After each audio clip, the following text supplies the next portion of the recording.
حتما این مشکل برای شما پیش اومده. یه وقتی میخواید اکانت قبلی ایفبول خودتون رو برگردونید یا از گوشی به گوشی دیگر انتقال بدید، جیمیل مربوط به کنامی آیدی یا رمز مربوط به کنامی آیدی خودتون رو فراموش کردید. تو این ویدیو میخوام یاد بدم که چطوری این دوتا رو اگه فراموش کردید بازیابی بکنید، هم جیمیل و هم رمز مربوط به کنامی آیدی. پس این ویدیو رو دست ندید. اگه از ویدیو خوشتون اومد برای حمایت ویدیو لایک کنید، کانال رو سابسکرایب کنید تا ویدیوهای بعدی رو دست ندید. بریم سراغ ویدیو. خب بچه اومدیم سراغ اکانتی که ما جیمیلش رو فراموش کردیم، با اون ایمیلی که کنامی آیدی ساختیم. و خب برای اینکه بریم جیمیلش رو بازیابی بکنیم میریم تو بخش اکستراس، تو بخش ساپورت، بخش لینک دیتا. اینجا به ما نشون میده که ما اکانتمون رو به کنامی آیدی وصلیم. برای اینکه بفهمیم جیمیلمون چیه این تو بخش دوم. خب اینجا میریم سراغ سایت کنامی آیدی و داخل این قسمت برامون مشخص کرده که جیمیلی که باش کنامی آیدی ساختیم چیه. حتما این جیمیلی که اینجا نشون داده رو یه جا یادداشت کنید. هم میتونیم تو این قسمت جیمیلی که باش کنامی آیدی ساختیم رو عوض کنیم. حالا چون ما جیمیل رو فراموش کردیم به این قسمت کاری نداریم. حالا که ما فهمیدیم جیمیل چیه، پس بیاید بریم اکانتمون رو برگردونیم. خوب رفقا، ما اومدیم کروم سرچ میکنید کنامی آیدی، سایت اول رو میزنید مای کنامی. تو این بخش دو تا گزینه میاره، ورود و ثبت نام کنامی آیدی. ما چون ثبت نام کردیم با گزینه دوم کاری نداریم. گزینه اول ورود رو میزنیم. اینجا اون آدرس ایمیلی که تو بازی فهمیدیم چی رو اینجا وارد میکنیم و ورود رو میزنیم.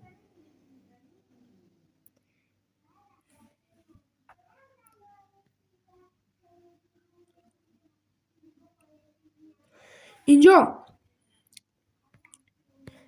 رمز عبور خود رو فراموش کردیم و میزنید. اینجا اون آدرس ایمیلی که تو بازی فهمیدیم چی رو دوباره میزنید، اینجا وارد میکنید. یه ایمیل حاوی لینکی برای اون ایمیلی که وارد کردید به ایمیلاتون میاد. برید داخل ایمیل هاتون، از اون بالا ایمیل رو بزنید. ایمیلی که باش کنامی آیدی رو ثبت کردید رو وارد کنید. اونجا یک ایمیل مربوطه میاد، اون لینک رو بزنید. یه نیو پسورد، یعنی یه پسورد جدید انتخاب کنید. یه پسورد جدید برای کنامی آیدیتون انتخاب کنید. یک پسورد انتخاب کنید که دیگه فراموش نکنید. یا ریجستر رو میزنید. اینجا نوشته با موفقیت پسورد شما ثبت شده. خوب رفقا، اومدیم سراغ صفحه اصلی شروع ایفبول و میخوایم اکانت قبلی خودمون رو برگردونیم. حالا جیمیل رو میدونیم و پسوردم که ساختیم. روی سه نقطه سمت راست بزنید، دیتا ترانسفر گزینه سوم رو انتخاب کنید. توی این بخش ما دو تا گزینه داریم. گزینه اول مربوط به لینک شدن روی گوگل پلی است. اگه روی گوگل پلی لینک کردید میتونید گزینه اول رو بزنید، اکانتی که روی گوگل پلی وصل هست رو برگردونید. ولی خب گزینه دوم مربوط به کنامی آیدی هست، ترانسفر دیتا لینک تو کنامی آیدی اکانت، مربوط به برگردوندن اکانت با استفاده از کنامی آیدی هستش. بزنید روش و بریم سراغ سایت کنامی. حتما لایک ویدیو رو بزنید، دمتون گرم. اینجا یه گزینه برامون میاره که مربوط به کسایی که میخوان اکانت قبلی خودشون رو برگردونن.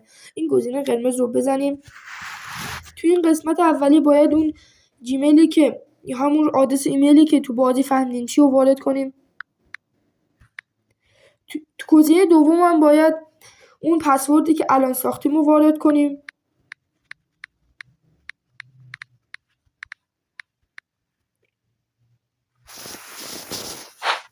یه نکته بهتون بگم، تو هر ماه شما فقط فرصت 10 بار لاگین کردن دارید. یعنی 10 بار میتونید اکانتتون رو جابجا کنید، اکانت خودتون رو برگردونید. پس حواستون به این نکته باشه، زود تموم نکنید تا آخرمون معطل نشید. این بود از آموزش برگردوندن جیمیل و رمز کنامی آیدی. اگه از ویدیو خوشتون اومد ویدیو رو لایک کنید، کانال رو سابسکرایب کنید، بفرستید برای دوستانی که این مشکل براشون پیش اومده. حمایت فراموش نشه. خدا نگهدار.